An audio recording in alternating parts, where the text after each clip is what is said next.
Hello everyone. Ignore the page I'm on just because there's nothing I can really find on Wowhead that fits what this video is going to be about. This is going to be about etiquette and you. You might think, Barak, do I really need to have good etiquette in World of Warcraft Classic coming up? The answer to that's unfortunately no, you don't really need to have good etiquette if you just want to be a loner and PvP by your damn self. Just know that you're not going to have as much fun that way. So, this is for people who want to actually, not be an ass to the people they come across, and maybe make a friend or two along the way. A foreign concept to a great many people, I understand that, but, okay, let's get started. This is not going to assume you're 60, this is going to assume your ass is leveling, like the rest of us will be on August 26th or 7th, I forget exactly which day it releases, but I'll be playing all night launch night because then that's when normies are in bed. So, this is, for us. Number 1.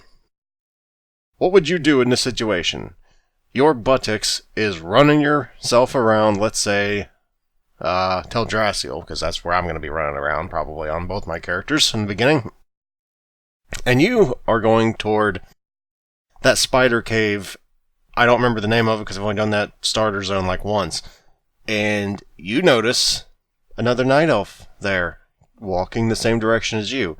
Do you, A, start trying to steal as many mobs as you can from that person?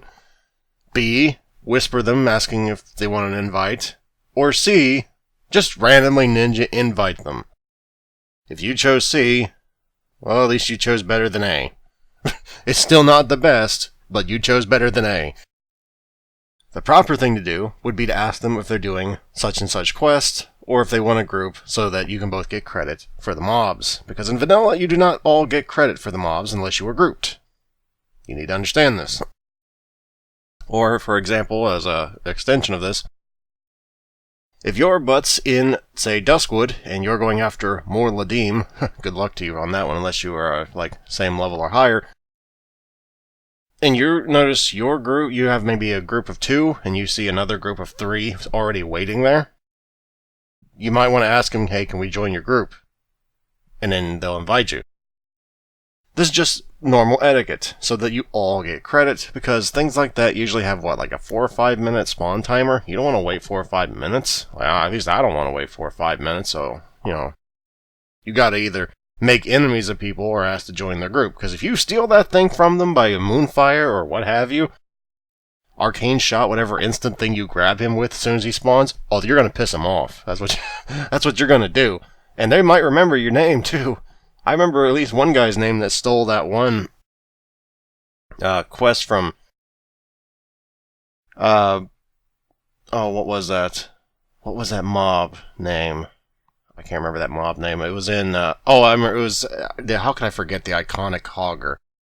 Yeah, I had the wanted thing in Hogger, and I was, me and some random guy I just met, we were like, hey, you want to do Hogger? Sure. We get there, we clear out the area around Hogger, and all of a sudden this jackass over here just steals it, and we're just like, what the hell?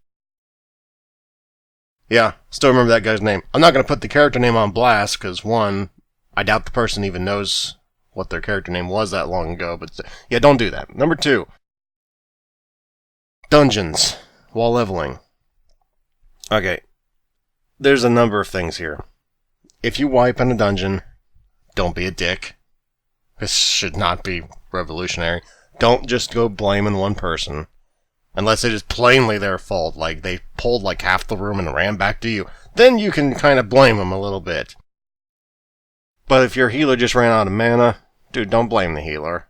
Unless you saw they were just spamming max rank, flash heal over and over. Boy, that brings back memories. I did that all the time.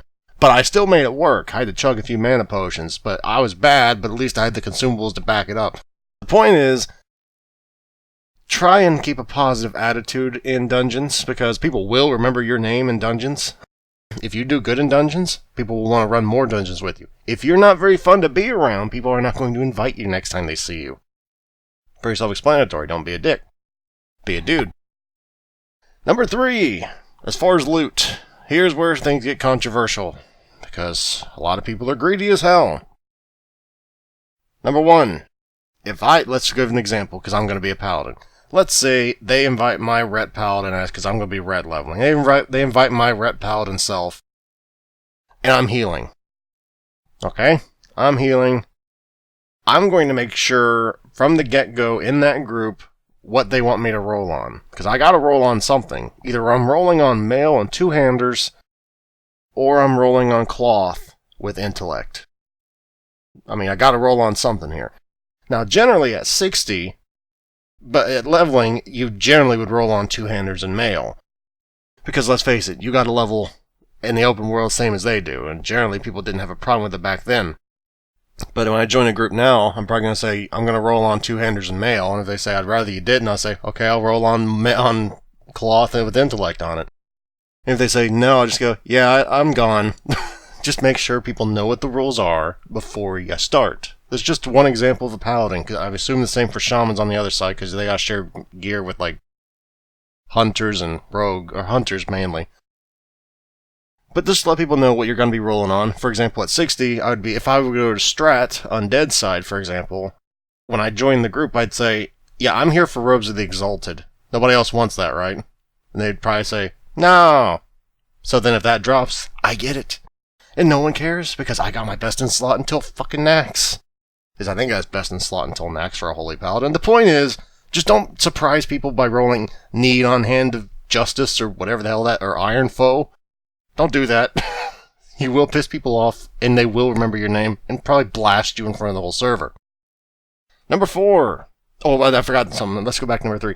If you think you need something because it's for mount money, no. Nah, fam, that don't fly. Unless it's a BOE epic that drops. No. And even on a BOE epic, let's say the Staff of Jordan drops. I think that's a thing. I think it's like a 49, maybe a 52. I don't remember what level it is. I think it used to be a twink item, so it must have been 49 or 39 or something. I think it was a 39, actually, thinking about it. Point is, if a level 39 BOE epic drops, excuse me, for the newbies out there, BOE means buy not equipped, so as soon as you pick it up, you can sell it. You don't have to keep it like a BOP. So if a BOE epic drops, what I would do, I would wait of half a second. I'd probably start putting party chat. We're all rolling need, comma, right? And then everybody will say, yeah. So nobody's mad then. If you just hit need and everybody else hits greed, you're a ninja. Alright, bottom line. Now, some people will say, if there's a druid in the group who wants to be feral, you should probably just let them take it. And I'd agree with that. But if you don't know them, you don't know if they're going to be feral. They might be feral while leveling, and they hopefully will be. But you don't know they're going to be a feral tank at max level. I don't think the Staff of Jordan's best in slot forever or something else. But say the one, I know there's a BOE epic that does drop that's like best in slot until Nax for them or something. If that drops and there's a feral druid in your group, I don't know, man. It's up to you. Do you want to foster that goodwill and hope that guy remembers you? Or do you want to try and score a cheap payday? These are the choices you're going to have to make. If you choose to take that thing and try and sell it to him afterwards, he's not going to like you. If you give it to him, he might not care, and you might have just lost on a payday. There's no real good answer here. It's kind of all politics in a way. But if he's in your guild, for example, I'd give it to him. Bro, you got to take care of your guildies. I mean, if he's a random jerk that you just met, hey man, if he asks for, if he says, hey, I plan on being feral at in-game, can I have that? I'd probably say, yeah, sure. Then again, I try not to be a jerk. Maybe I get taken for a sucker a few times. I don't know. I like to think the goodwill I throw out there comes back at me. Sure, I could get a 300 gold payday, which is not insignificant in World of Warcraft Classic by doing that, by taking that, but I'm not gonna. If that makes sense. You might say that makes me dumb. You might say that makes me a fool. I'd say it makes me a decent party member. But what do I know? People usually seem to always want to invite me when I was online back in the day. I wonder why, because I wasn't a dick. Number 4. In PvP. Okay, this isn't so much an etiquette thing as anything else, but if you have utility you can give to your party members in PvP, frickin' cast it on them. I'm not saying throw friggin' underwater breathing in the middle of, Rathi Basin, though I guess that could theoretically be useful because you can go under the water there. But the point is, maybe you don't need to give that blessing of freedom to yourself. Maybe you could give it to that warrior. Maybe you could give that priest or that paladin some, drinks, mages. Maybe you could give that mage a blessing of protection. You're a team. Act like it. Help them out. This is not just going for healers. This is going for... Maybe if you're a rogue, you can heal for the healer who's keeping everybody alive. Stunlock the rogue who jumped on him. It's not really etiquette, but, you take care of your healer, they're going to take care of you. You take care of your DPS, hopefully they're going to take care of you. That's the way it usually goes, hopefully. Number 5. We've already went over loot, we went over questing, we went over PvP. Is there anything else? I'm just kind of making these up as I go, as you might have been able to tell. I'm just hoping to get to at least 5 and then call it a video. Number 5, what's another thing that I remember people doing that always ticked me off? Oh yeah, that's right. Dungeon. That's kind of an addendum to number 3, was it, or something, but if you're going to go to a dungeon, and you want to go to a dungeon, say you want to go to SFK as an alliance, or you want to go to Scarlet Monastery as alliance, and there's a warlock in your group. We all know where this is going if you played this for very long. There's a warlock in your group, and you feel like being lazy. You want them to summon you. That's a breach of etiquette. No. Look, I don't care if there is 3 or 4 people at Scarlet Monastery already. If they invite me to the group, my butt's gonna be making my way over there as soon as possible. I ain't trying to wait for them to summon me. I can't tell you how many times in the past I show up and I'm the only one there. Everybody else is saying, summon me. I'm like, I can't summon you. 1, I'm not a warlock. 2, I'm the only one here. And then I had to wait like an hour for them to get there. Don't be those people. Be the guy that's on time. Okay, that's a big one. You'll save a lot of time in the long run doing that. Another thing is, before you add someone to your friends list, generally it's nice to ask them if it's okay to do so. Generally. And most of the time, if you weren't a dick, or you were skilled, they'll say, yeah. And then you made a friend, and then you have someone else to play with when no one else is online, and you can keep doing that until your friends list is full. Yeah, don't be a dick, basically. Ninja invites. I never really went into ninja invites. That was number 1, I think. If you ninja invite someone, sometimes they'll join. Most of the time they won't. The only time I ever join a ninja invite is if I see, the guy who ninja invited me in the near vicinity, and I'll join him, and then just keep killing stuff, because I assume he's on the same quest I am, because he invited me. A lot of people will just decline them as a matter of principle.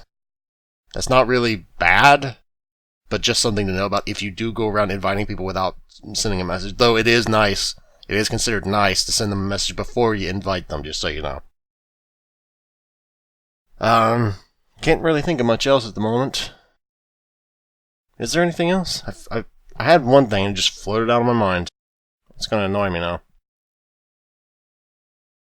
Oh yeah, the other etiquette. In raiding, I'm not gonna get into the politics of DKP and trying to bid against each other, trying to keep other people from getting that, because that's a whole other minigame of shit that I don't want to deal with. But world buffs, and buffs in general. If you're in a guild, and let's say you're progressing through AQ40, maybe even, let's just say Blackwing Lair for simplicity's sake. If you're that guy, or girl, who goes around without any freaking buffs, and I don't mean world buffs, I mean just, friggin' elixirs, or weapon oils, you're kind of being a dick. Now, maybe you didn't have time to play that week. Maybe you didn't have time to farm all those consumables. But if everybody else is doing so, you're kind of holding the raid back. Is it wrong? Not really, but I wouldn't be surprised if you're the last in line to get loot if you're not actually putting in the effort to do such. But this is only going to affect a very small subset of people. Not a lot of people raided back then. I know a lot of people nowadays think raiding is going to be some huge thing in Classic. I mean, I plan on trying to get into Nax, because I actually know what I'm doing now. But I don't think a lot of people are going to be trying to do that. But for the people it does affect, remember, if you can, set aside time to farm some consumables so that you're not at least being carried quite so hard. You don't have to flask up every single raid, because that'd be expensive as all hell, but, having a mage blood potion, most of these, as well as having, what's that called? Brilliant mana oil. Having your gear enchanted with plus healing, or whatever you're doing, if you're a DPS or healer or whatever, but have your stuff ready. Have it look like you actually, know what you're doing. Might have to research a little, because back in the day, I had friggin' mana per 5 on my bracers. You might go, well, that sounds good, you're keeping your mana up. Yeah, there's plus healing available. I should have had that on my bracers. I didn't know what I was doing. As far as, I know a lot of people are going, but what about drinking potions and stuff in duels? You haven't gone over that etiquette. Look, I used to be one of those guys outside Ironforge. I'd beat the crap out of people and get the crap beaten out of me. From what I remember, you didn't potion during duels, but engineering items were cool. I think was how it was. But, personally, if you're in a world PvP battle, man, you use those potions. You do anything you got to survive. In a world PvP free-for-all, you do what you gotta do to win. They can call you a tryhard all you want, but they're the one making the corpse run. Alright, for real. As far as anything else, as far as guild politics, I don't know, man. I don't want to get into too much specifics about guild politics, because they're different from guild to guild. My advice, if you're in a guild that has a loot council, and you notice that the loot council is all in one clique, or maybe they're already in AQ40 and you just joined, yeah, you'd probably be better served joining another guild, because they're probably already in an established clique and they're going to give gear to other people. There's problems with every kind of guild loot system, but if you end up being in the loot council, I've been in one once, and I remember the one time when I was young, apparently I didn't do a very good job, but I did a pretty bad job.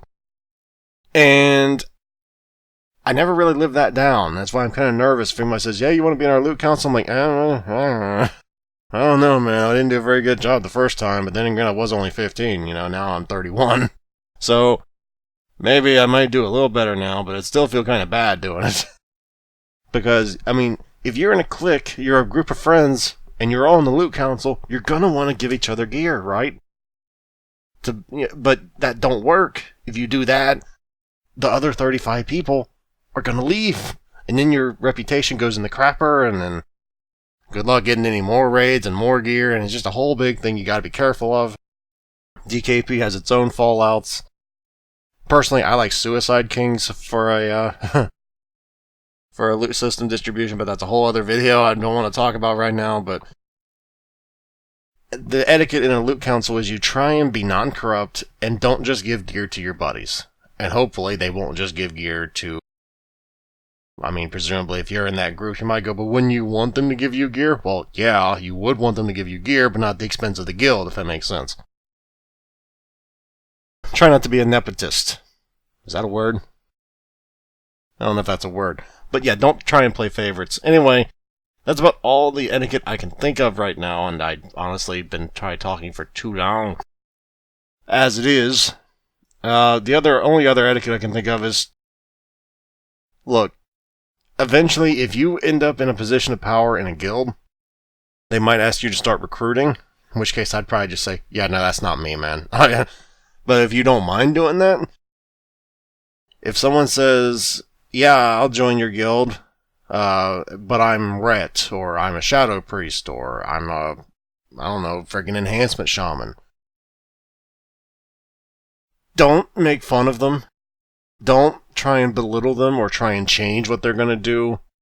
Just let them know you don't have spot for a Shadow Priest. As nice and respectful as you can. It's gonna come off as a little crass, but let's be honest.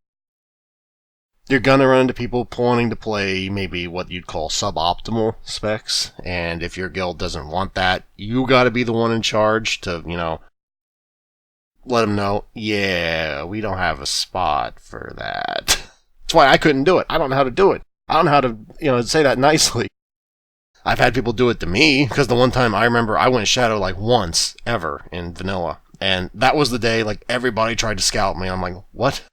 Why are y'all doing this now? And every time they'd say, yeah, we're not recruiting shadow priests. And I was like, yeah, I bet. But they didn't say it in a very nice way. Not that I mattered, not that I cared anyway. I was already in a guild, so I don't know why they're trying to scout me. But the point is, try not to just shit on people, because maybe they really enjoy playing Ret. God knows why, but maybe they do. Maybe they like just hitting one button and auto-attacking and hoping for magical numbers to happen. You don't know it's fun for them. But that doesn't mean you have to let them in your raid. But, you don't have to, make them feel bad or try and make them feel bad. Just don't invite them to the raid. If they don't catch on, well, that's their business. You gotta worry about the goodness of the raid. But anyway, that's all I got today. So, I will see you all next time, everybody. See you next week, and, later.